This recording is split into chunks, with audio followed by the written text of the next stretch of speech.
Sa hapagkainan ng pamilya Cuevas, hindi pa nagsisimulang kumain ng mag-anak. Dad, let's eat na. Angelica will be late. Saad ng kanyang panganay na anak na si Lucy. Ngunit hindi yun inintindi ni Mr. Cuevas. Tinignan pa nito ang kanyang wristwatch. Pagkatapos ay dinayal ang number ng anak.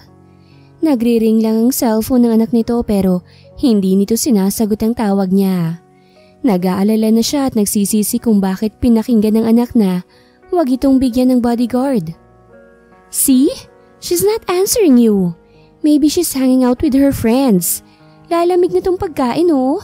Muling saad ni Lucy. Will you please shut up? Kung gusto mong kumain mauna ka na. Hindi napigilang singhal ni Mr. Cuevas. Napatigil naman si Lucy sa inasta ng kanyang ama. Gusto niyang maluha dahil sa cold treatment nito sa kanya. Kahit ginagawa naman niya ang lahat. Ginagalingan din niya ang pagmamanage sa kumpanya. Pero mukhang hindi yun na-appreciate ni Mr. Cuevas. Halos kay Angelica na lang nakatuon ang kanyang atensyon. Aburidong-aburido na siya sa ipinapakita ng ama. Dad, I'm home! Masiglang pagbati ni Angelica na kararating lamang. Anak, bakit ngayon ka lang? Alam mo bang alalang-alala ko sa'yo? Pag-aalalang tanong ng kanyang ama. Sinalubong ang paboritong anak at niyakap. Napairap naman si Lucy sa eksena ng mag-ama at nauna ng sumubo ng pagkain. Ni hindi niya binati ang kapatid at halatang halata na wala itong pag-aalala sa kanya. Good evening ate! Bati ni Angelica kahit hindi siya nito pinansin. Pagkatapos ay bumaling sa kanyang ama. Sorry dad, sobra kasi yung traffic kanina eh. Pero see, nakauwi pa rin ako ng maayos. Thank God kaya wag na po kayong mag-alala. Malambing na pagpapaliwanag ng dalaga. At sino nag-aalala? Feeling VIP? Bubulong-bulong na saad ni Lucy. What did you say? Tanong ng kanyang ama. Wala po dad. Kako kumain na tayo. Sobrang lamig na ng food sa kakahintay sa kanya. Sarkastiko nitong sagot. Yes, we should eat since kumpleto na rin naman na tayo. At anak, sa susunod wag ka nang mag-overtime. Kung hindi, bibigyan na talaga kita ng bodyguard. Umalma naman ang dalaga kaya natawa na lang ang kanyang ama. Samantala, hindi na umimik si Lucy sa paglalambingan ng dalawa. Pagkatapos nilang kumain ay kinausap niya ang dalawa. Doon na sinabi ni Mr. Cuevas ang plano nitong pagpapasa sa kanyang pagiging CEO sa kanilang magkapatid. Really, Dad? So, kailan ang announcement? Nasasabik na tanong ni Lucy na para bang siguradong sigurado na siya na ang susunod na CEO ng Golden Contractual Company or GCC. Lalo na't siya ang panganay. Isa pa, ginagalingan naman talaga niya ang trabaho. Kaya wala siyang duda. At naisip niyang kaya siguro strict sa kanyang amay dahil siya na nga ang susunod na mamumuno sa kumpanya nila. Habang si Angelica naman ay matama namang nakikinig. Next week na. Kaya both of you should be ready on that day, okay? Salamat sa hard work ninyo at sana mas ayusin niyo pang trabaho para sa future pa ng ating kumpanya. Maliwanag? Maotoridad na pangaral ni Mr. Cuevas. Yes, Dad. Panabayan namang sagot ng dalawang dalaga. By the way, walang makakaalam ng sinabi ko, okay? Muling tumango ang dalawa. Pagkatapos ay humalik na si Angelica sa kanyang ama na para bang hindi nagulat sa sinabi nito at hindi man lang nag-e-expect na siya ang susunod na pagpapasahan ng kumpanya. Ang sa kanya lang kasi ay makatulong sa pagpapalago nun para masuklian ang paghihirap ng kanyang ama. Habang si Angelica ay mabilis na pumasok sa kanyang kwarto at tumawag sa kanyang boyfriend na si Jeffrey. Ipinaalam niya rito ang tungkol sa sinabi ng kanyang dad. Tuwang-tuwa naman ang isa sa nalaman dahil sa wakas makukuha na niya ang gusto niya, lalo pat may negosyo itong droga. Tiyak na mas lalaki pa ang kanyang supply kapag tuluyang mapas sa kamay ni Lucy ang GCC na hindi naman lingid sa kanyang girlfriend ang trabaho. Kinabukasan, maagang pumasok si Angelica. Bumili pa ito ng pang-agahan para sa masisipag nilang staff. Maraming natutuwa sa kanya dahil bukod sa maganda ito ay sobrang bait ba sa kanya mga trabahante. Marami mang manliligaw at nagpapapansin sa kanya, subalit mas sinusunod niya ang kanyang ama. Ganon siya kamasunurin. Kahit may konting pagka-spoiled, siya yung tipong mayaman na hindi maarte at ubod ng bait. Kabaliktaran ng kanyang ate na istrikta at laging nakasimangot na talaga namang kinatatakutan ng mga trabahante. At ang pinakaayaw nila rito ay ang palihim nitong pananakot. Isa pa'y marumi rin itong magtrabaho at patago. Lagi niyang sinasabutahi ang kapatid, kaya medyo inis din sila dun sa isa. Salamat po ma'am, kaya mas lalong yumayaman ang kumpanya kasi ang bait mo sa mga nagtatrabaho sa inyo. Puri ng isang staff sa kanya. Matamis na ngumiti ang dalaga. Gusto ko kasi komportable kayo at na-enjoy niyong trabaho niyo. Kagaya ko. Pasasalamat ko na rin dahil sa pagsusumikap niyo. Sana ganun din si Ma'am Lucy. Muling tugon ng staff. Tumango naman ang iba. Hoy! Ano yan? Bakit kayo nagkukumpulan ha? Inuunan niyo pang pakikipagchismisan kaysa magtrabaho? Galit na saway ni Lucy na nadatnan silang nag-uusap. Kaya agad silang nagsipulasan sa takot sa boss nila. At ikaw Angelica, kaya namimihasa yung mga yan dahil sa pagiging maluwag mo sa kanila. No wonder na hindi ka karapat dapat na maging CEO. Hintayin nyo na lang na kapag ako nang nakaupo, pagtatatanggalin ko kung sino man ang tatamad-tamad. Kaya't umayos kayo dahil next week na yon. Anito pa, napaiwas naman si Angelica. Alam kasi niyang dadaktak na naman ang kanyang ate. Nasanay na siya at hindi na siya umaalma. Kinindatan na lamang niya ang mga staff na animoy, nagsasabi na hayaan na lang ito, na siyang ikinangiti nila. Nang magtungo si Lucy sa office ng kanyang amay, nakita niyang nakabukas ang bahagyang pintuan. Napakunot noo siya. Pagkuway nagdahan-dahan. Nang lumapit siya, narinig niya ang boses ng kanyang ama. Kausap ang personal attorney ng kanilang pamilya na si Attorney Sanchez. Napatutop na lang siya ng kanyang bibig nang marinig ang pinag-uusapan ng dalawa. My Angelica will take over me. She was way capable to manage the company than Lucy. Saad ni Mr. Cuevas. Is this because Lucy is your illegitimate child? Kaya mas pinapaboran mo ang anak mo? Tanong ni attorney. Hindi lang yon. Iba rin ang personality niya. Alam ko rin ang pinapagawa niya sa kumpanya. Hindi na kaya pang marinig ni Lucy ang iba pang sasabihin ng kanyang ama. Kaya umalis na siya. Nanginginig siyang nagtungo sa rooftop. Mukhang matagal na kasing alam ng kanyang ama na hindi siya totoong anak nito. Ang alam niya ay nilansin ng kanyang mami ang asawa niya na siyang nakabuntis dito sa unang pagkakataon. Pero ang totoo, iba ang nakabuntis sa kanya. Nalaman lamang niya ito nang aminin ng kanyang mami nung nag-18 na siya.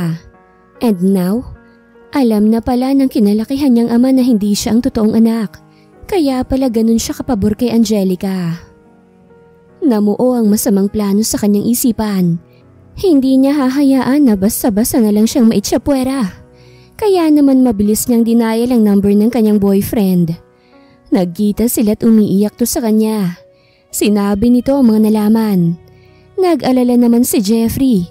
Hindi dahil sa hindi pagiging tunay na anak ni Mr. Cuevas sa nobya.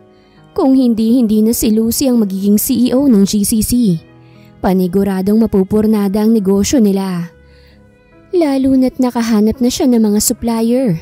At ayaw niyang masira sa mga iyon dahil for sure, pag-iinitan siya ng mga iyon. Nagpareserba na kasi siya ng mga stock ng items. We need to do something. Saad ni Jeffrey. I have my plan. Saad ni Lucy na pinunasan ng mga luha. Kita sa mukha niyang panggigigil dahil sa galit sa mag-ama. Pakiramdam niya'y napagkaisahan siya. Kaya isang nakakarimarim na plano ang gagawin niya. Ibinulong nito ang plano kay Jeffrey. Pagkatapos ay napangisin naman ng binata. Sabihin mo lang kung kailan kami aaksyon. Sisiguraduhin kong ikaw ang magmamana ng lahat ng kayamanan niyo. Pagpapanatag ni Jeffrey sa nobya. Kaya naman napangiti siya. Pagkalipas ng 2 araw kung kailan nalalapit na ang pagpapasa ng posisyon ni Mr. Cuevas sa anak, inanyayahan ni Lucy ang kapatid na sabay na silang mag-lunch. Nagtataka man si Angelica ngunit natuwa rin naman siya. Mukhang magkakalapit na kasi sila sa isa't isa. Sorry sis kung ngayon lang tayo nagka-bonding. Dapat kasi noon pa natin to ginagawa. Ni Lucy nangingiti-ngiti pa. Naging emosyonal naman si Angelica at gustong umiyak. Matagal na niya itong hinihiling na maging close sila ng kanyang ate. At ngayon, nagkatotoo na nga. Dahil doon ay napayakap siya sa ate Lucy niya.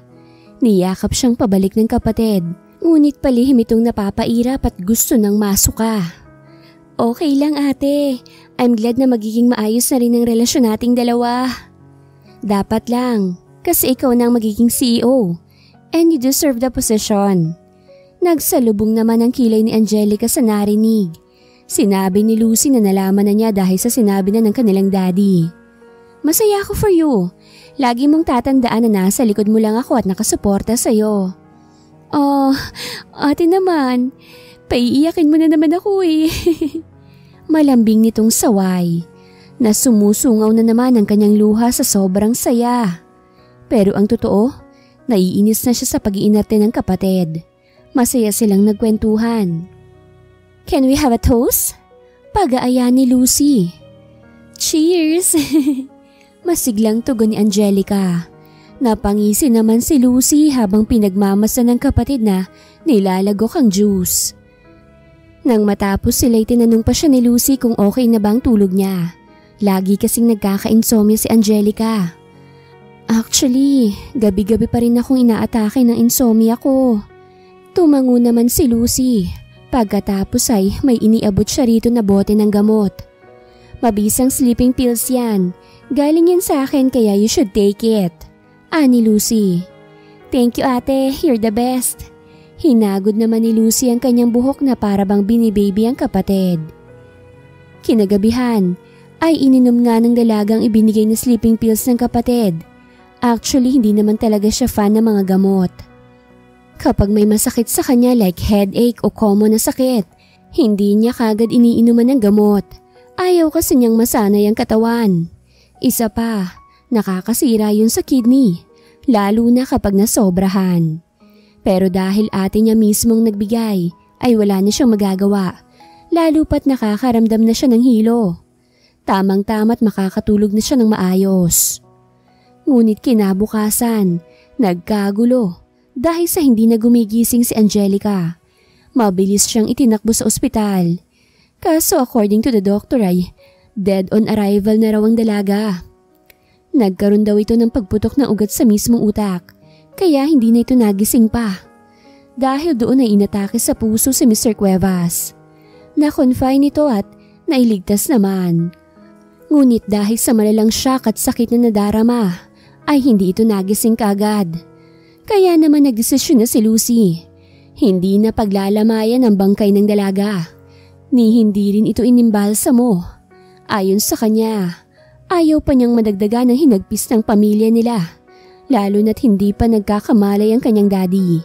Yun ang sabi niya sa attorney, kaya wala na silang nagawa.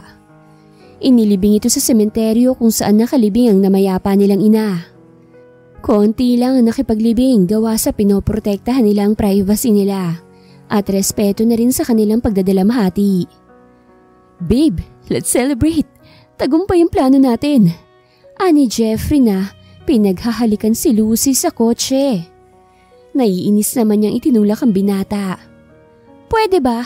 Hindi ngayon. May isa pa tayong problema. Hindi pagising si dad kaya hindi pa mapapasakin ng kumpanya. Mapapasayo na yun since wala naman ang magmamanang iba. Gusto mo ba tapusin na rin natin siya? Inirapan naman siya ng babae. Sira, kakalibing lang ng kapatid ko pagkatapos si dad naman. For sure may maghihinala na nun, lalo na yung attorney na yun. Inis namang sumandal si Jeffrey, pagkatapos ay nag-drive para ihatid sa ospital ang nobya.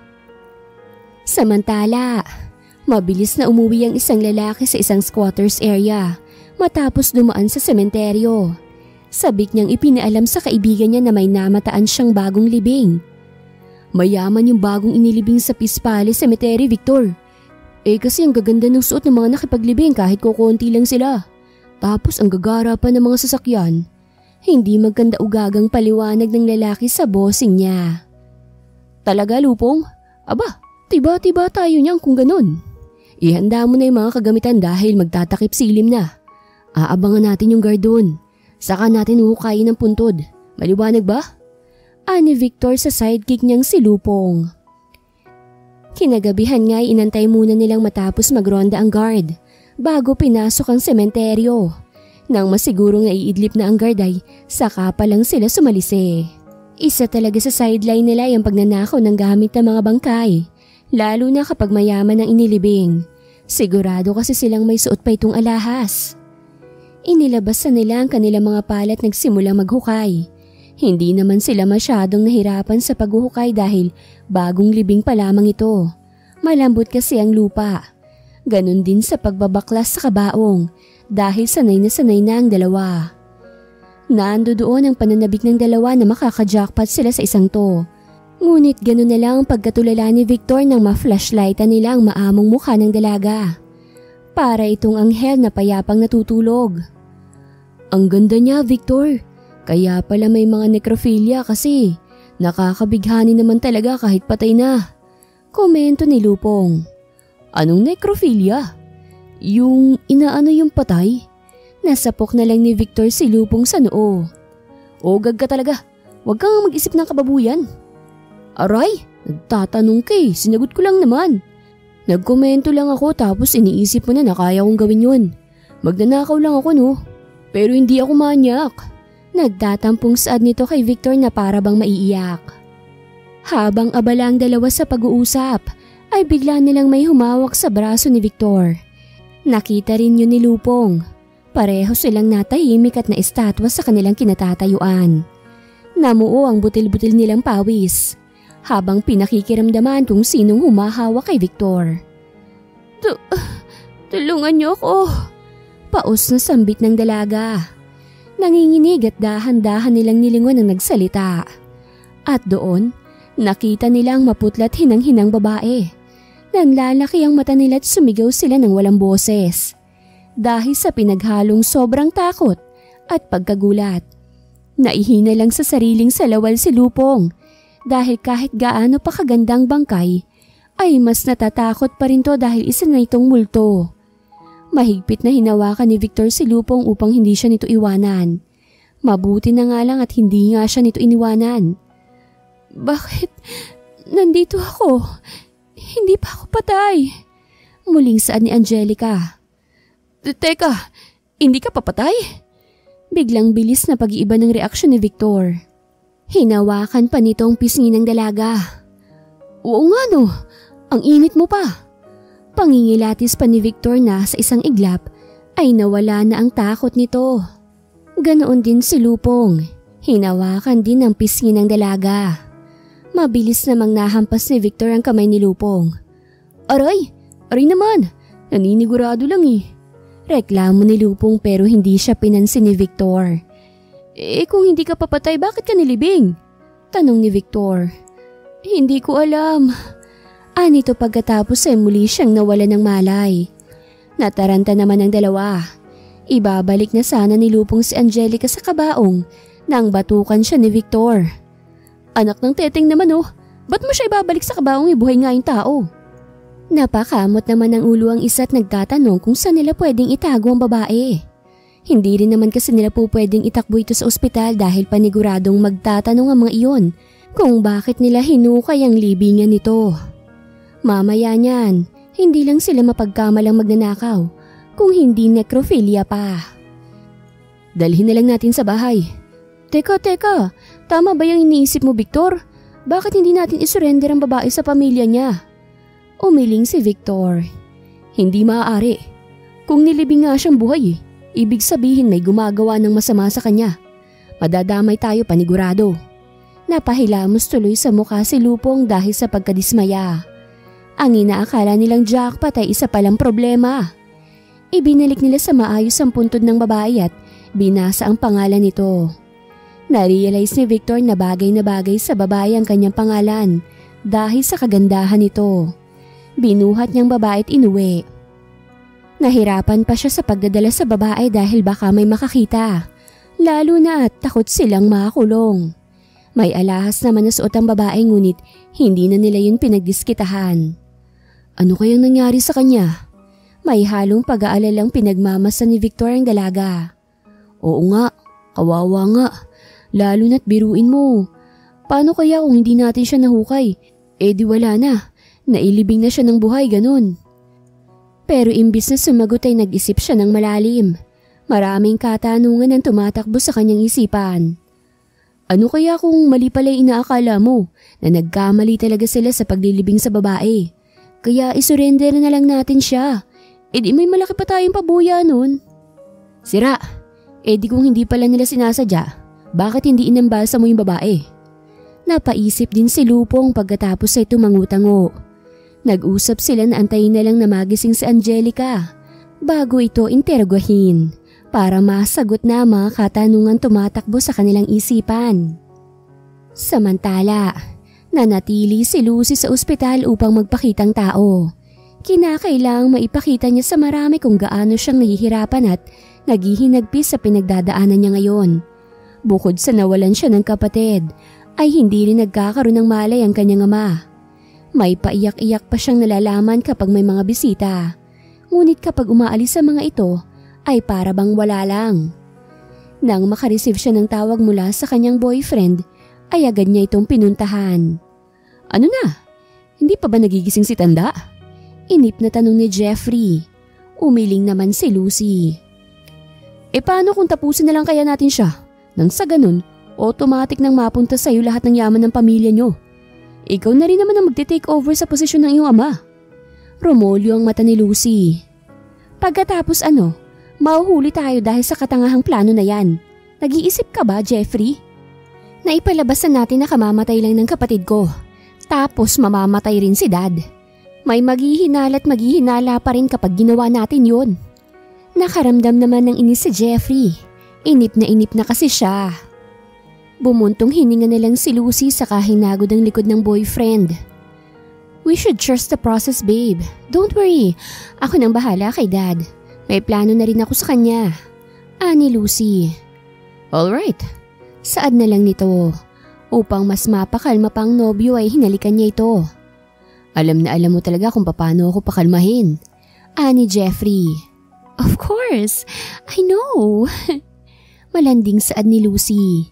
Pagkatapos ay hinubad na nito mga saplot, dahilan upang lumantad ang makinis itong balat sa adik na nobyo.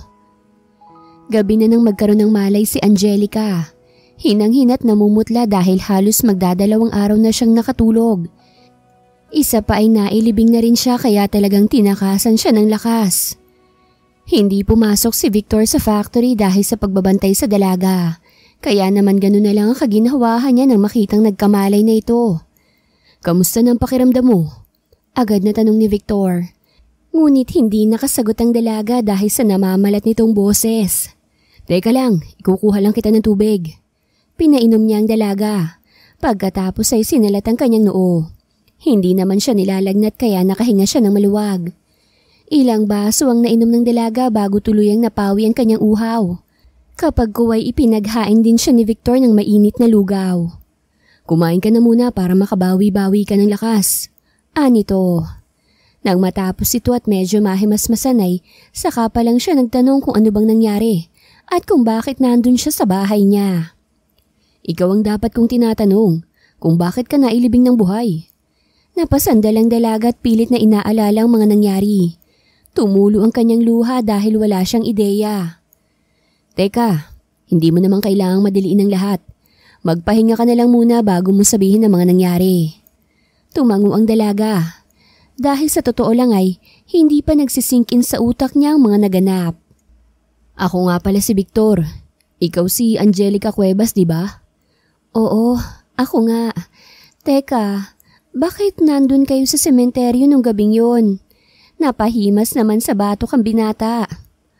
Actually, sideline namin ni Lupong ang pagnanakaw sa mga gamit ng bangkay. Nung namataan ka ng kaibigan ko na ililibing na, ayun, pinuntahan ka namin kinagabihan. Hindi naman namin akalain na buhay ka pa pala. Pero mabuti na rin yun. Dahil kung hindi baka tuluyan ka nang namatay. Pagpapaliwanag ni Victor.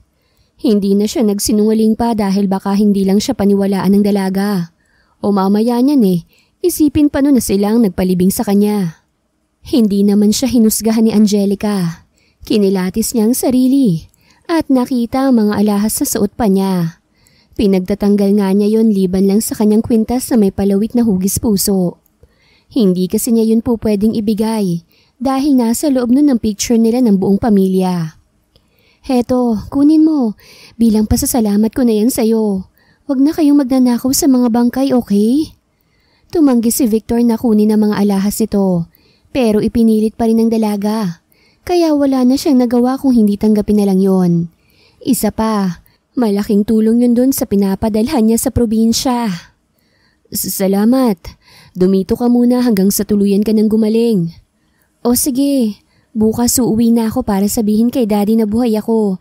Panigurado kasing nag-aalala na yun sa akin. Matanong ko nga, may gumawa ba nito sa'yo? Hindi ba delikado na bumalik ka kagad?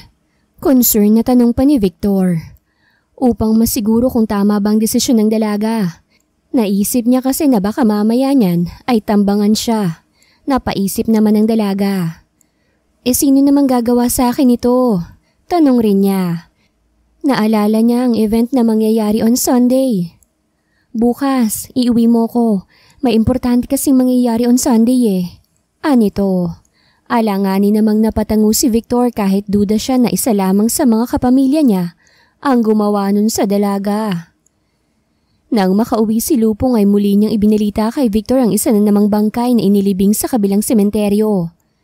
Panigurado, jackpot na to. 1 linggo na raw kasing napaglamayan. Nakilibing na rin ako para sigurado. Masiglang wika ni Lupong. Napakagat naman ng labi si Victor at halos hindi makapagsalita.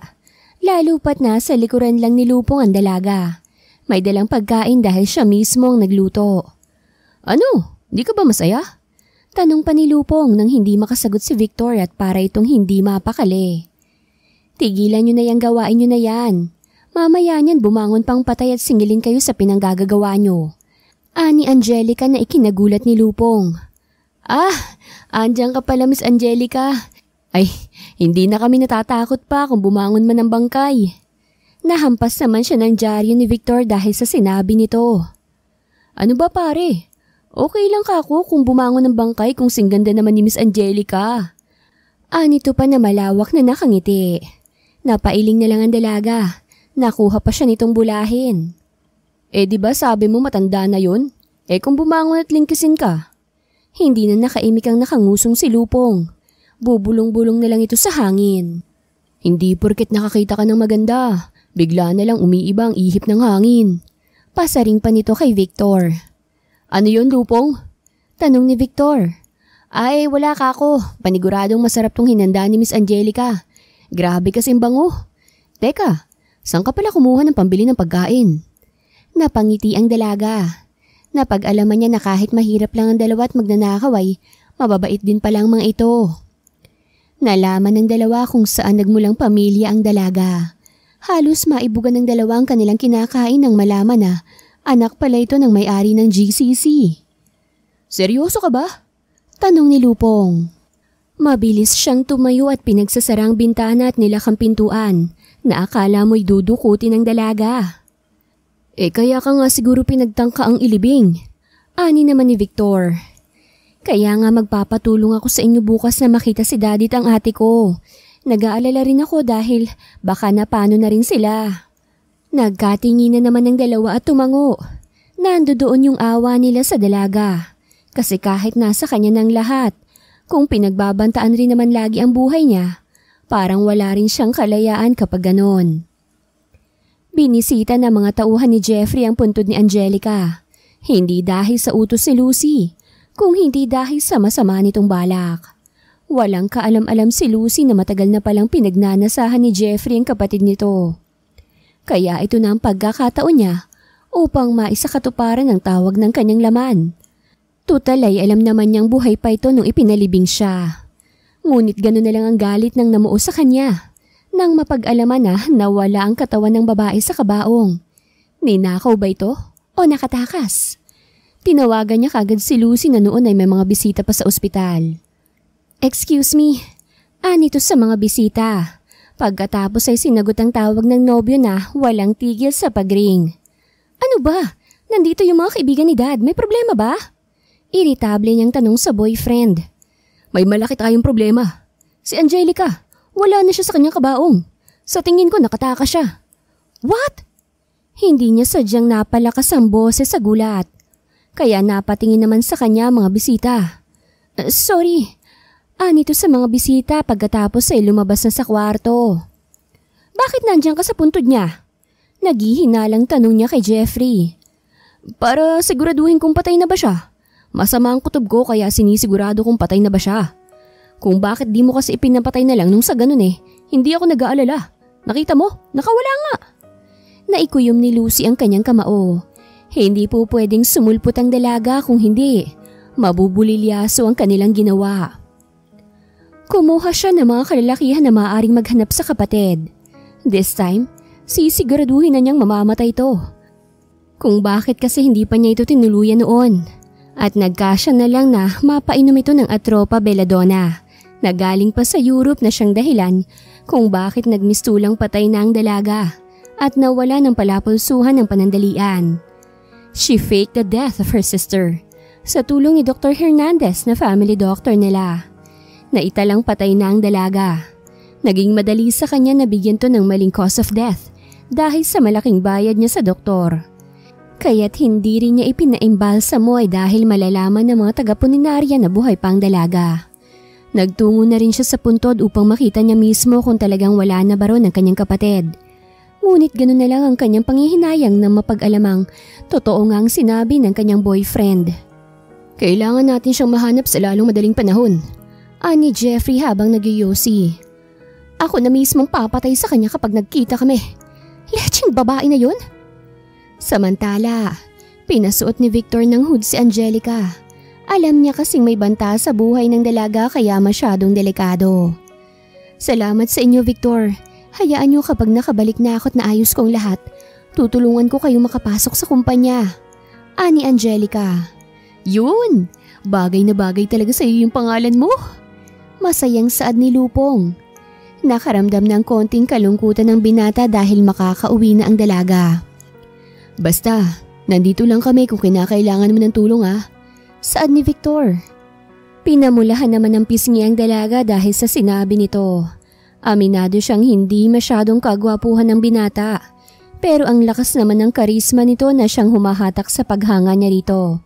Idagdag pa ang kabaitan nito. Sinamahan nilang dalaga sa mansyon nila.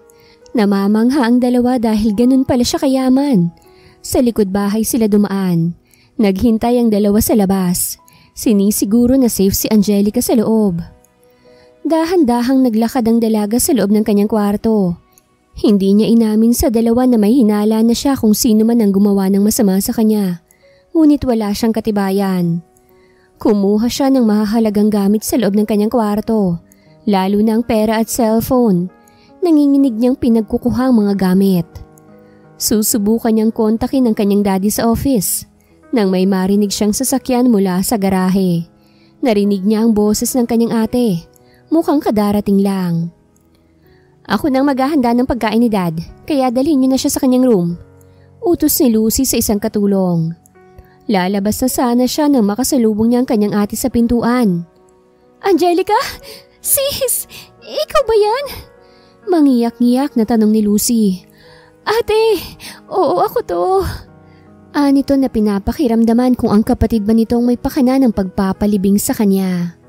Biglang umiyak si Lucy. Pagkatapos ay niyakap siya nito kaagad. "Thank goodness buhay ka. Akala ko namatay ka ni. Ano bang nangyari ha? Diyos ko po. Bago tayo mag-usap, alika na muna. You need to see Dad." Sunod-sunod pa niyang tanong. Napagtanto ni Angelica na mukhang hindi nga ang ate niyang may pakana nun. Ngunit nang makarating sila sa kwarto ng kanyang daddy, napaiyak na lang siya nang makita ang lagay ni Mr. Cuevas. "Daddy? Ano nangyari sa'yo?" Iyak niyang sabi na napayakap sa amang walang malay. Inatake siya sa puso nang ideklara ng doktor na patay ka na. Hindi niya kinayang nangyari eh. Hindi ka kasi nagising at humihinga. Mabuti na lang at dumating ka na ngayon. I don't know what to do kung parehas kayong mawawala sa akin. Umiiyak na paliwanag ni Lucy. Haharap sana si Angelica nang biglang tinakpan ni Lucy ang kanyang ilong ng panyo. Ate! Huli niyang nasabi. Tuluyang nawala ng malay ang dalaga dahil may inispray na gamot dun sa panyo. Tinawagan niya ang boyfriend niya na paparating na. Jeffrey, bilisan niyo na bago pa may makakita sa kapatid ko. Nanginginig niyang utos. Kahit papano ay natatakot siya na mahuli sila. Samantala, nagtatago sila Victor at Lupong sa may halamanan sa likod bahay. Nakikiramdam kung ano na nga bang nangyayari sa loob. Sinabi kasi ni Angelica na lalabasin niya ang dalawa kapag nasigurong nakausap na niya ang kanyang daddy. Nakita nilang kapatid nitong dumating. Pati na ang isang may edad na lalaki na walang malay na nakahiga sa isang stretcher.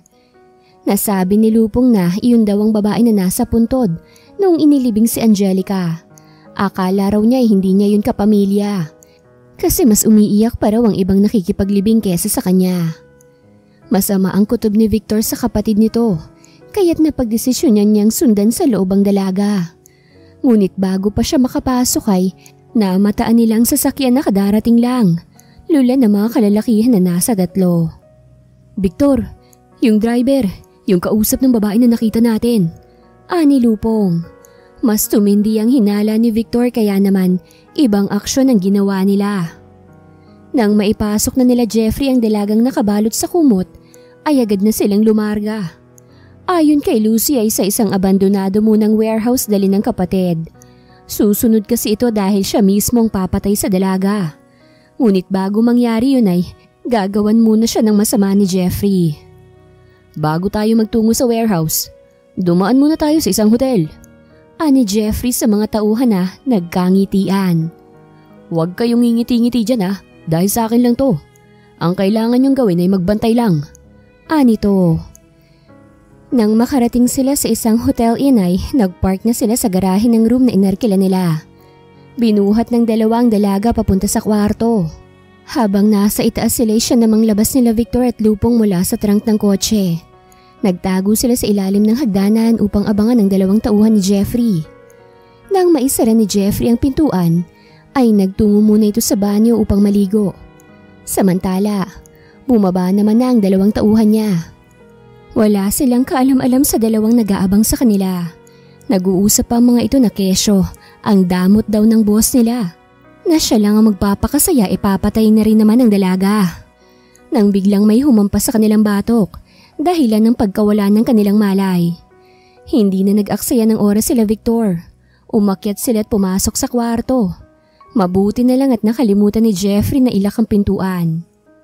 Nagdahan-dahan sila nang mapagtantong naliligo ang lalaki. Nakita ni Victor ang dalaga na nakabalot sa kumot. Ginising niya ito kaya naman nagkamalay din ang dalaga. Nang mabungaran niya ang binata ay agad niya itong niyakap. Gusto niyang maiyak dahil sa sobrang takot. Shh! Huwag kang maingay! Ani ni Victor. Itinakas nilang dalaga bago pa matapos si Jeffrey. Mabilis silang bumabat naghanap ng masasakyan. Kailangan na nating magpunta sa mga pulis. Suwestyon ni Lupong. Ngunit umiling si Angelica.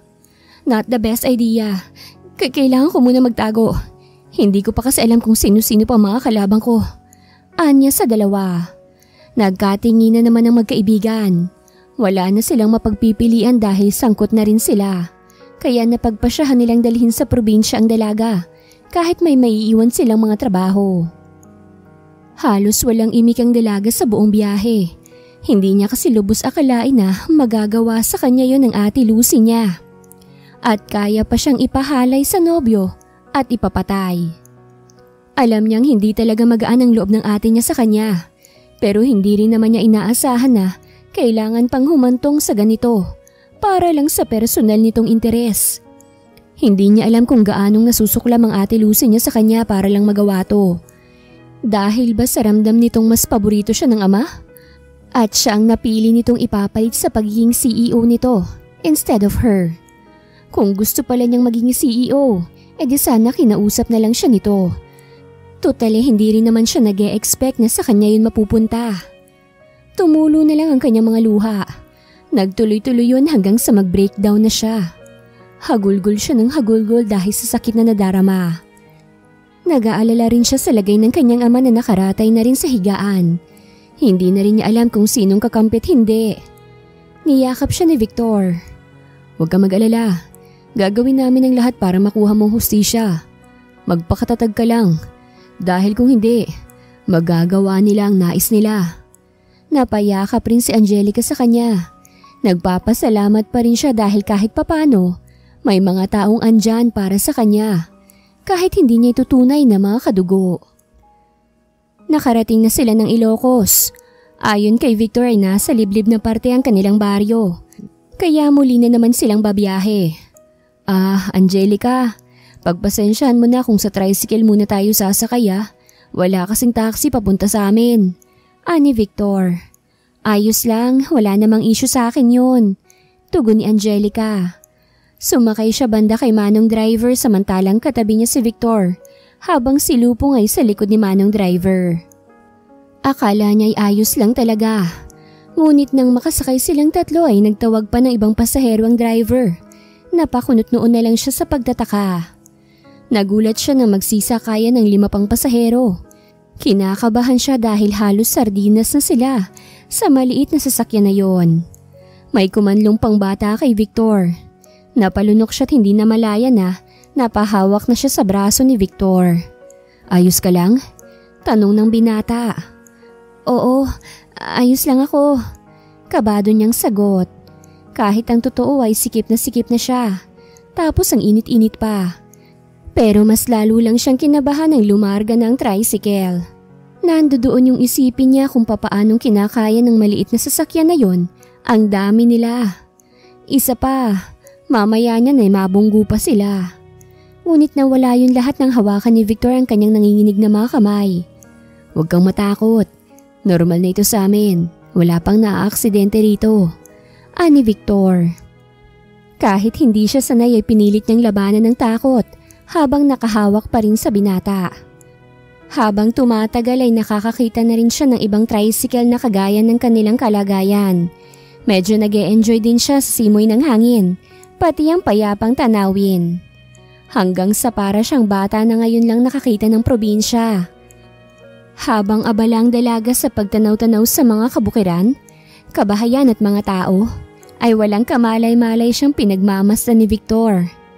Napailing na lang si Lupong nang silipin niyang matalik na kaibigan na abala sa pagtitig sa dalaga. Nang makarating sila sa baryo ng Barangay Binida, ay doon pa lamang napagtanto ng dalaga na pinakadulo na pala yun ng Ilocos. Sila rin kasi ang huling bumaba sa tricycle. Nakaramdam ng lungkot ang dalaga nang makita ang bahay nila Victor na gawa sa kahoy. May lumabas doon na matandang babae na uugod-ugod. May mga kasunod tong bata na nasa 7 ang bilang. Maliliit pa ang mga iyon. At hindi alam ni Angelica kung mga kapatid ba yun ng binata. Gayong hindi rin naman yun kahawig ni Victor. Naghintay siya na mga magulang naman niyang lalabas. Ngunit wala. "Apo, abay ba't bigla ang napauwi kayo?" Tanong ng matanda na abot tenga ang ngiti. Ganon din ang mga bata na masayang nagsilapitan. Nagmano pa sila Lupong at ganon din siya. "Lola, nga pala si Angelica. Angelica si Lola Agnes, ang nagpalaki sa akin." "Abay pumasok na kayo at doon tayo mag-usap." Anang matanda. Ikinwento nila ang tungkol sa nangyari sa dalaga. Pati ang mga taong gumawa nun sa kanya. Kaya ngayon kailangan muna niyang magtago ng panandalian. "Sus Mariosep, ano bang mga tao yun? Papaano nila nagawa yun sa'yo? At sarili mo pang kapatid?" Hindi makapaniwalang naibulalas ng matanda. Napatungo naman ang dalaga. "Ineng, dumito ka na muna hanggang maging maayos ng lahat. Wala naman yung problema sa amin. Yun nga lang pagpasensyahan mo muna ang lugar at pagkain namin rito." "Ay wala pong problema po yun sa akin, Lola. Sa totoo nga po'y nagpapasalamat ako dahil malaking tulong na po ito sa akin." "Naku Lola, Makinis, maputi at mukhang mayaman lang po yan, pero hindi maarte. Pinagluluto pa nga po kami niyan sa Maynila. Puri naman ni Lupong. Nagkatawanan naman sila. Sa unang araw ng dalaga doon, hindi naman siya nahirapang pakisamahan ng mga bata at si Lola Agnes. Tumutulong pa nga siya sa paglalaga ng kamote na siyang kakainin nila ng hapon na iyon. Natuwa ang matanda dahil kahit papano, may ibang babae na sa bahay nila. Naikwento pa nito na hindi pala tunay na lola ni Victor si Lola Agnes. Pati si Lupong ay kinupkup din niya matapos mawala ng magulang. Matagal na raw kasing namatay ang mga magulang ni Victor. Samantalang si Lupong ay kamakailan lang namatay ang kanyang ina. Ang mga maliliit na bata na kasama nila ngayon sa bahay ay kinupkup din niya. Kaya pala gano'n na lang sila maghanap ng mapagkukuhanan dahil marami pala silang pinapakain. Masyadong nahabag ang puso niya sa binata. Mabuti pa siya kayang ituring na pamilya ng hindi niya kadugo. Samantalang siya, sarili mismo niyang kapatid, kaya siyang ipadispatcha. Basta makuha lang ang karangyaan na hindi naman madadala sa hukay. Walang ilaw at tanging gasera lang ang kanilang ilaw. Tapos ay siksikan pa. Sa papag din sila nahiga. Katabi niya si Lola Agnes pero hindi siya nagreklamo. Habang nakahiga si Victor, ay hindi mawala sa isip niya ang dalaga. Nag-aalala siya na baka mamaya niya na hindi ito komportable. O di kaya'y pinapapak na siya ng lamok. Nagpabiling-biling siya.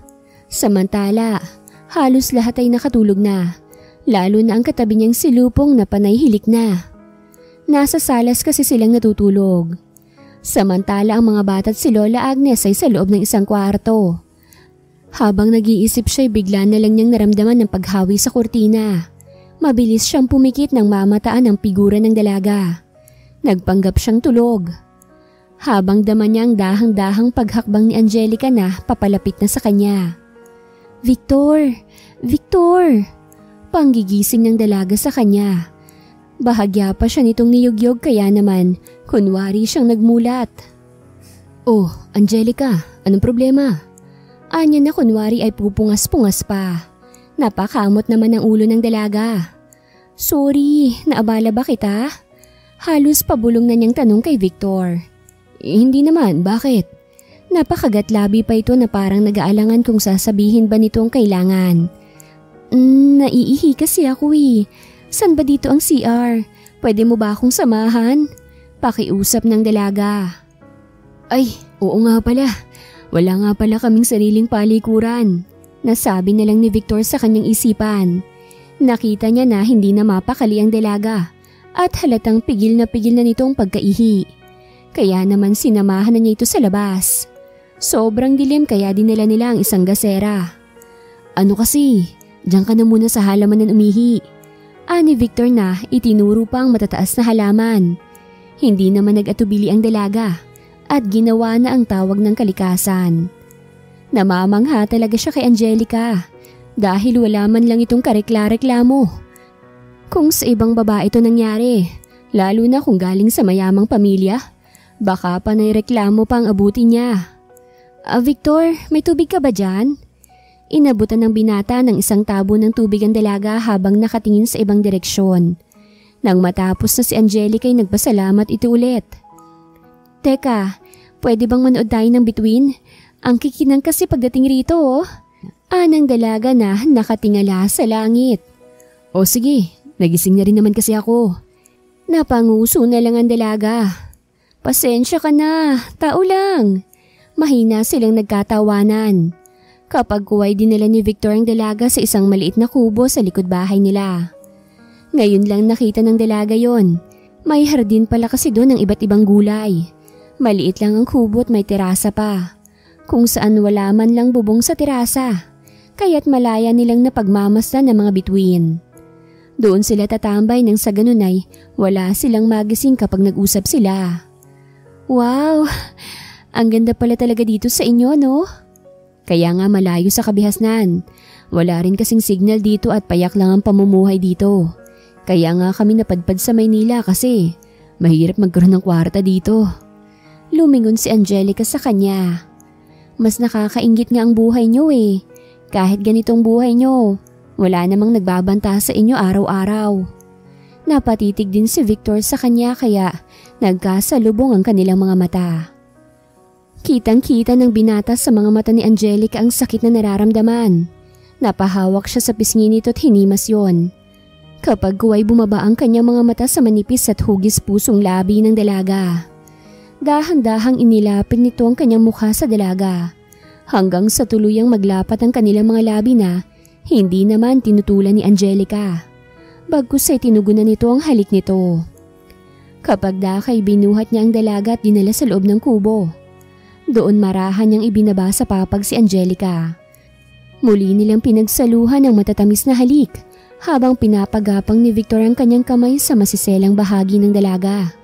Hindi maiwasang mapaungol ni Angelica nang sa ibabang parte na gumapang ang kamay ni Victor.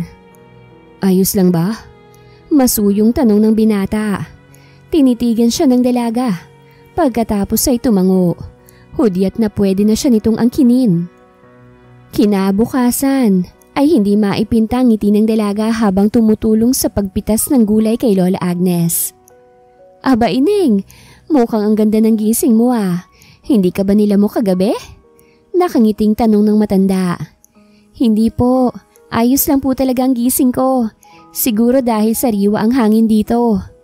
Napatangutango naman ang matanda at nahahawa sa masayang araw ng dalaga. Kung alam lamang ni Lola Agnes na kasing saya niya ang halamang dinidiligan niya araw-araw. Kaso sa kanya, hanggang gabi lang.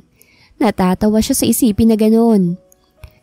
Lola, bumili na po ako ng isang kabang bigas. Ani Victor na pinuntahan sila sa likod. Kinakabahan ng dalaga at nagpatuloy sa pamimitas ng gulay. Ni hindi siya lumingon sa binata dahil pinamumulahan siya ng pisngi. Lalo na sa isipin na may nangyari sa kanila kagabi. Pero bigla na lang tumabi sa kanya ang binata at tinulungan siya sa pamimitas ng gulay. Ayos ka lang ba rito? Naitanong niya. Napasinghap tuloy si Angelica at nahipo na lang ang dibdib. Nakakagulat ka naman. Oo, ayos lang ako. Nito na, nakanguso pa na para bang bata. Kayo na muna riyan, magsasaing na muna ako dahil papasok pa ang mga bata. Ani Lola Agnes. Aalma pa sana si Angelica pero nakaalis na ang matanda. Teka, ba't kabado ka? Tanong ni Victor na nakangiti pa. Hindi ah. Sus, nabubulol ka pa nga oh.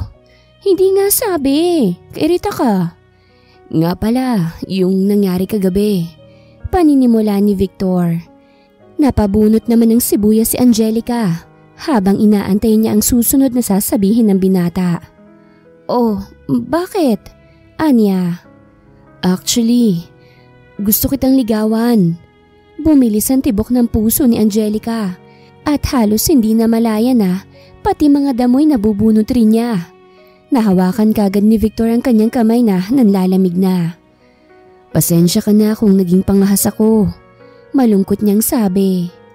Naaalarma na kasi siya sa inaakto ng dalaga. Naisip niya siguro'y hindi niya nagustuhan ang sinabi niya. Sige, hindi ko na uulitin yung ginawa ko. Anya na nakayuko pa. Malalim na napahinga si Angelica. Tila kinokontrol ang kanyang damdamin, lalo na sa mabilis na pagtibok ng kanyang puso. Hinawakan niyang pisngi ng binata na nakayuko pa. Pagkatapos ay iniangat yon. Parang gusto niyang magsisi nang makita kung papaano siya nitong titigan sa mga mata. Halos matunaw kasi siya, lalo na nang ngumiti siya. Ano ba? Nakakainis ka naman eh. Anya. Namumula ka kasi. Tumayo ang dalaga at dinala ang basket ng gulay. Teka, sorry na. Pagpipigil ni Victor sa dalaga. Tumigil naman ang dalaga sa pagbabadyang pag-alis. Pagkatapos ay nagsalita na hindi man lang lumilingon. Basta't patunayan mo na lang yung sinasabi mo. Anito, pagkatapos ay pumasok na siya sa kubo. Ineng, hindi ito gulay. Mga damo itong nabunot mo. Ani Lola Agnes nang magagayat na siya ng gulay. Napakamot naman sa ulo ang dalaga. Baka kinakain din niya ng mga mayayaman. Alam mo naman na karamihan sa kinakain nila hindi natin alam. Sabat ni Lupong na kapapasok lang sa kusina upang magkape. Hindi po. Hindi ko lang po namalayan kanina. Bubunutin ko po kasi dapat yan para hindi sagabas sa iba pang gulay. Hindi ko alam na pasama pala sa basket. Mabilis niyang pagdadahilan. Ngingiti-ngiti naman siyang tinignan ni Victor na kapapasok lang din. Napairap na lang siya sa binata dahil alam na nito kung anong iniisip niya. Nangaasar kasi ito. Siguro alam niya dahil sa pag-uusap nila kaya kinabahan siya. Ipinasyal ni Victor at Lupong ang dalaga sa isang talon. May dala-dala pa silang pagkain para hindi sila magutom. Ang ganda naman dito. Pwede itong maging tourist spot ng lugar nyo ah. Tapos ang asul pa ng tubig. Manghang saad ng dalaga. Kaya nga ayaw naming ipagsabi ang lugar na ito para hindi mapuntahan ng mga turista. Masaya na kami na kami-kami lang ang nakakapasyal dito. Mamaya niyan masira pa ito. O di kaya lalagyan ng resort na malapit. Ani Victor. Napangiti naman si Angelica. Talagang hindi na kasi naghahangad ng labi si Victor. Masaya na siya sa simpleng pamumuhay. Namingwit sila ng isda para may maihaw naman sila sa hapunan. Naligo sila at nagsabuyan ng tubig. Sayang-sayang dalaga sa paglangoy. Minsan ay sumasampa siya sa likod ni Victor kapag nasa pinakailalim silang bahagi. Kaya laging nagdidikit ang kanilang katawan. Hindi alam ng dalaga kung siya lang nakakaramdam ng init. Pero bumabalik na naman sa kanyang isipan ang mga nangyari.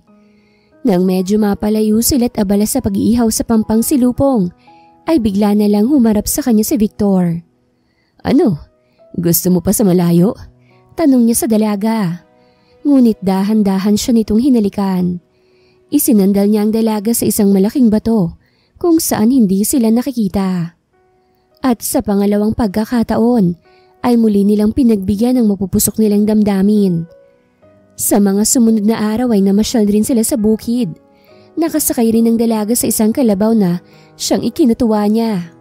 Alam mo ba Angelica, may kasabihan daw dito na kapag sumakay ka sa kalabaw, kakapal daw ang bulbul mo. Ani Lupong na abala sa pagngat-ngat ng mangga. Nagulat ang dalaga at kamuntikang mahulog nang bigla siyang bababa. Mabutit na alalayan siya kaagad ni Victor. Ogag ka talaga. Ani Victor na binato pa ng tsinelas ang kaibigan na tumakbo na rin. Huwag kang magpapapaniwala doon praning kasi yun Ani Victor. Talaga ba? Nag-aalalang tanong ng dalaga. Nakita mo ba yung akin? Makapal ba? Nakagat na lang ng dalagang kanyang labi. Saka siya naman ang humampas kay Victor. Mas malala ka pa pala kay Lupong Anang dalaga habang bahagyang natawa. Samantala, halos araw-araw si Lucy ang nagpapakain sa kanyang ama. Ingat na ingat siya na baka mamaya niyan ay may makakita sa ginagawa niya. Hinahaluan kasi niya ng laso ng mga pagkain. Isang laso na siyang hindi makikita sa findings ng doktor kung sakaling makonfine ulit ang matanda. Isa yung uri ng laso na dahan-dahan itong pinapatay ang immune system ng katawan ng isang tao. Perfect Dad! Ganyan nga, kumain po kayo. Nang sa ganun, gumaling pa kayo lalo. Ani Lucy na, inihahanda na ang gamot na iinumin ng kanyang ama. Ngunit tumanggi si Mr. Cuevas. Ayoko niyan. Pagtanggi niya.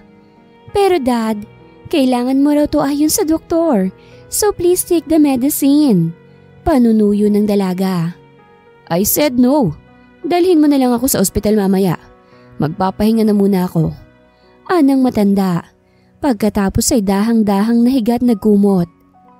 Halos hindi maipinta ang inis ng dalaga.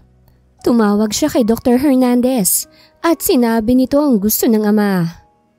Pikein mo ang medical result ni Dad, kagaya ng ginawa mo kay Angelica. Utos nito sa doktor. Hindi na po pwede yan, Miss Cuevas. Baka mamaya niyan matanggalan na ako ng lisensya. Ang laki na ng risk na ginawa ko sa pagpeke sa pagkamatay ng kapatid mo. Pati yung gamot na ibinigay ko. Maaaring ipanlaban sa akin yon. Sagot ng doktor na may pag-aalala sa boses. O sige, kung ayaw mo, hindi mo matatanggap ang pera. And of course, pwede kitang ilaglag tungkol sa pagkamatay ng kapatid ko. Kaya mamili ka, buhay ng ama ko o buong pagkatao mo. Hindi na niya inantay ang sagot ng doktor at pinatay na nito ang tawag. Alam na kasi niyang hindi ito makatatanggi sa pambablackmail niya.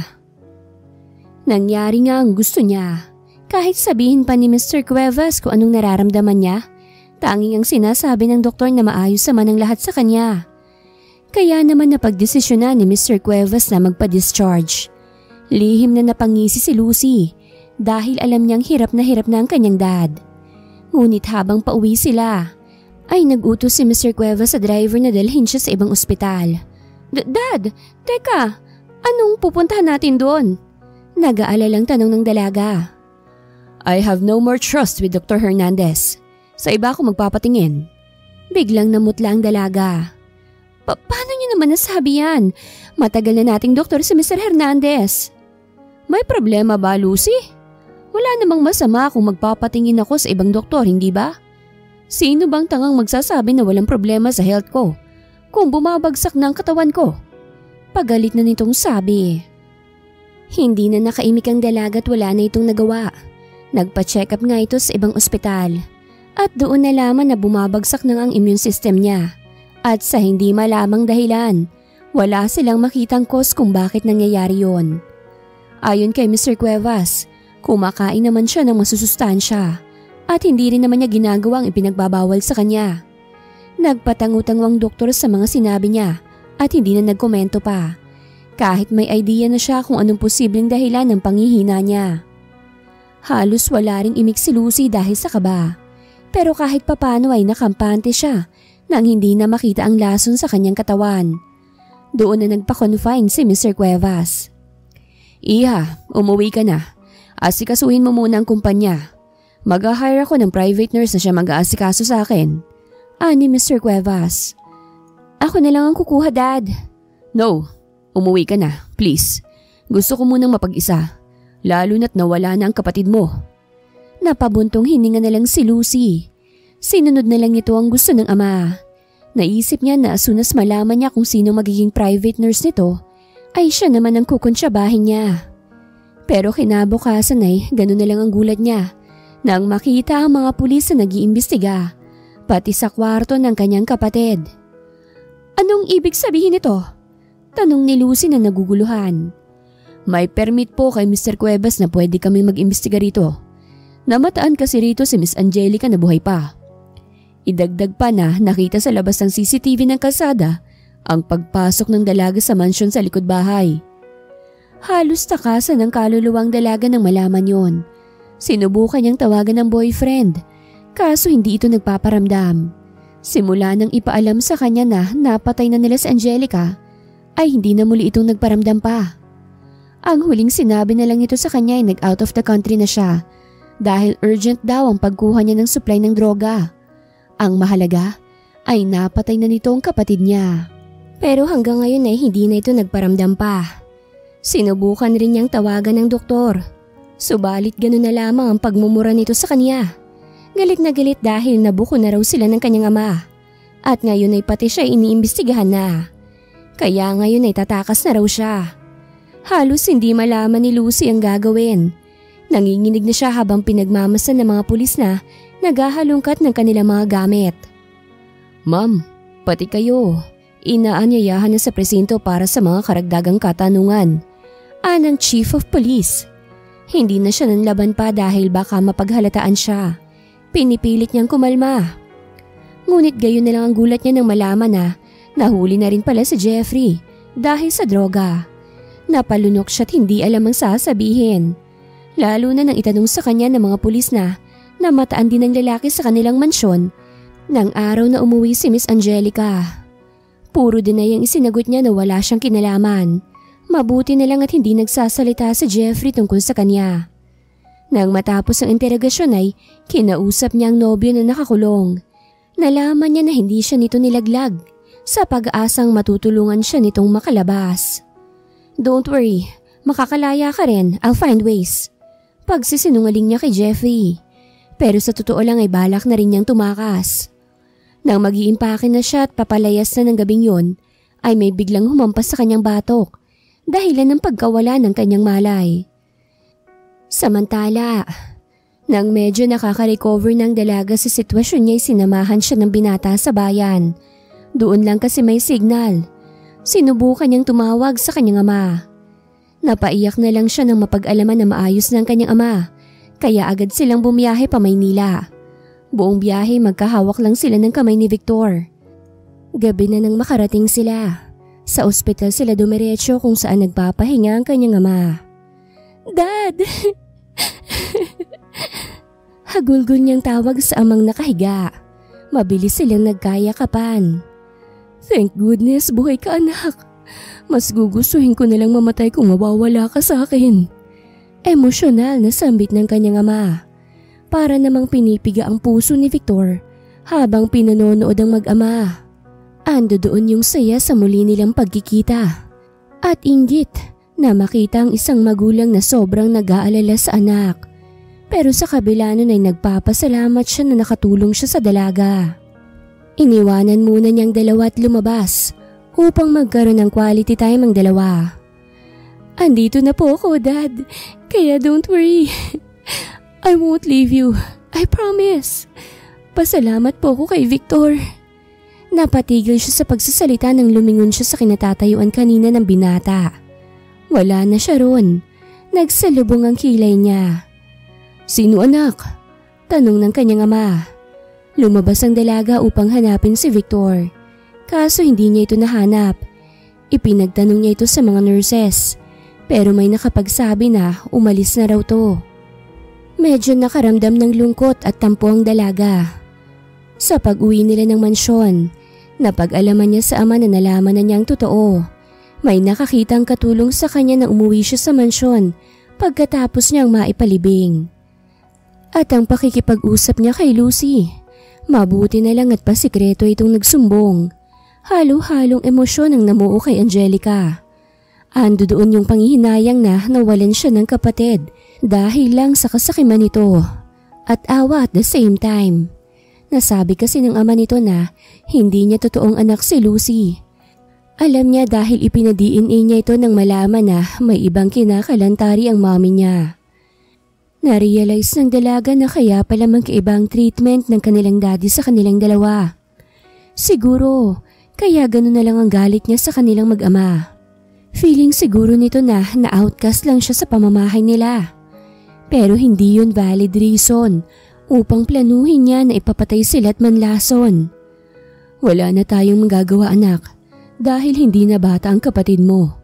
May kasalanan din ako sa part na hindi ko siya natanggap bilang anak dahil hindi inamin ng ina niyo ang pag-ipot sa ulo ko. Siguro, napagbuntungan ko ang ate mo." Paliwanag ng kanyang daddy.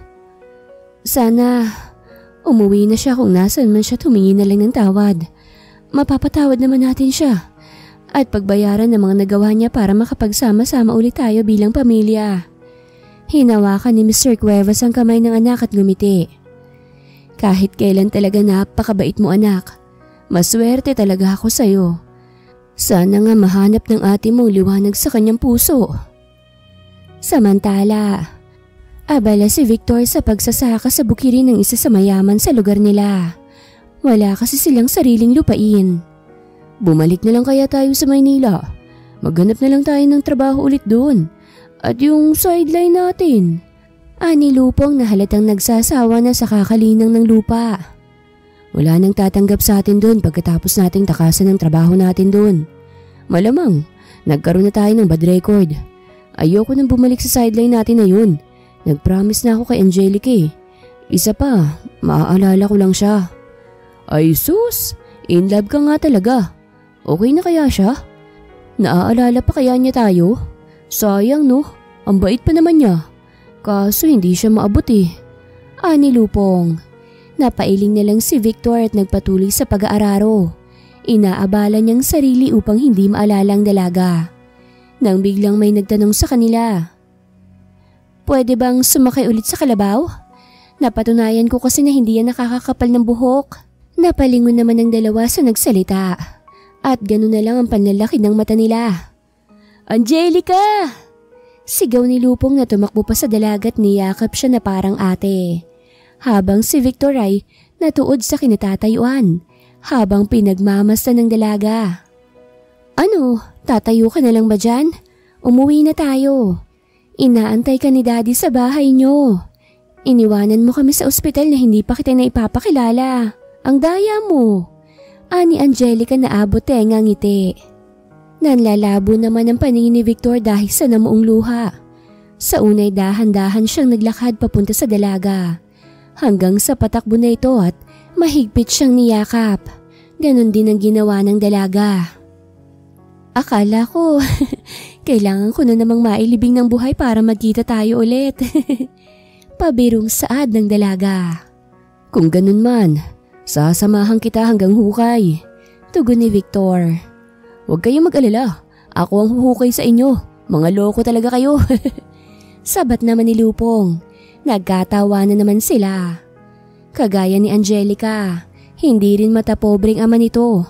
Normal itong nakikipag-usap sa lola nila Victor. May mga dala pa silang groceries at gamit ng mga bata. Naipakilala rin ng dalaga sa kanyang ama ang binata. Wala namang kaso sa akin ng estado sa buhay. Sapat na sa akin na may lalaking kahit walang-wala. Kayang protektahan ng anak ko at mamahalin ng buong buo. Napakamot naman sa ulo si Victor sa sinabi ni Mr. Cuevas. Sa tono kasi nito'y alam niyang tanggap na siya ng ama nito. Na siyang ikinabunot ng tinik sa kanyang lalamunan. Huwag po kayong mag-alala. Aalagaan at mamahalin kong prinsesa niyo. Mahal na mahal ko po siya. Nagkantsawan dahil sa sinabi ng binata. Samantala, sa kabila ng mga nangyari, sinubukan ng mag-ama na ipahanap si Lucy. Subalit hindi na ito natagpuan. Gusto sana nila na magkapatawaran na lang dahil pamilya pa rin naman sila. Kaso hindi nila alam kung saang lupalop na ito nagsusuot. Sa isang banda, uubo-ubo si Lucy habang kinakapa ang paligid niya. Mulat na mulat siya pero wala siyang makita ni isang liwanag. Sinubukan niyang kapain kung anong malapit sa kanya, lalo ng harap niya. Pero kinabahan siya nang maramdaman na halos kadikit na niya ang kisame. Bumilis palalo ang tibok ng kanyang puso na mapagtantong nasa masikip siyang lugar. Nakaramdam siya ng isang bagay na malapit sa kanyang hita. Alam niyang cellphone yon na nakapatay. Pinaandar niya yon. Nang magliwanag ay gano'n na lang ang sigaw niya ng mapag-alamang. Nasa kabaong pala siya. Sigaw siya ng sigaw. Umaasang may makakarinig sa kanya. Tulong! Tulungan niyo ako! Tulong! Sigaw niya habang buong lakas na itinutulak ang kabaong. Iyak siya ng iyak dahil sa takot. Ang dilim, ang sikip at napakainit. Hindi siya makagalaw. Naalala niya ang ginawa niya sa kapatid. Nagsusumigaw siya sa takot. Gusto niyang magsisi kaso wala. Mas gugustuhin na lang niyang mamatay ng biglaan kesa dahan-dahan siyang mamatay sa nakakatakot na lugar na yon. Alam rin kasi niyang mamamatay siya na sa impyerno ang bagsak niya. Muli siyang nagsisigaw pero hindi yun nakatulong. Naisip niya kung hindi niya ginawa ang mga kasamaan niya na yon, siguro ngayon ay kumakain siya ng masarap. Kung sana, hindi siya nagtanim ng sama ng loob at inggit at nakontento na lang sa mga bagay na mas ikinaaangat niya sa nakararami. Hindi sana wala siya sa kanyang posisyon ngayon. Dad! Angelica! Anya habang tuloy-tuloy na umiiyak.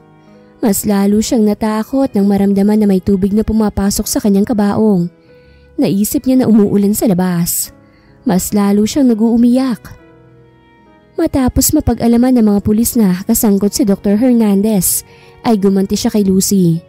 Sa sobrang galit ay hinuli niya ito at pinainom ng atropa belladonna, kagaya ng ginawa niya kay Angelica.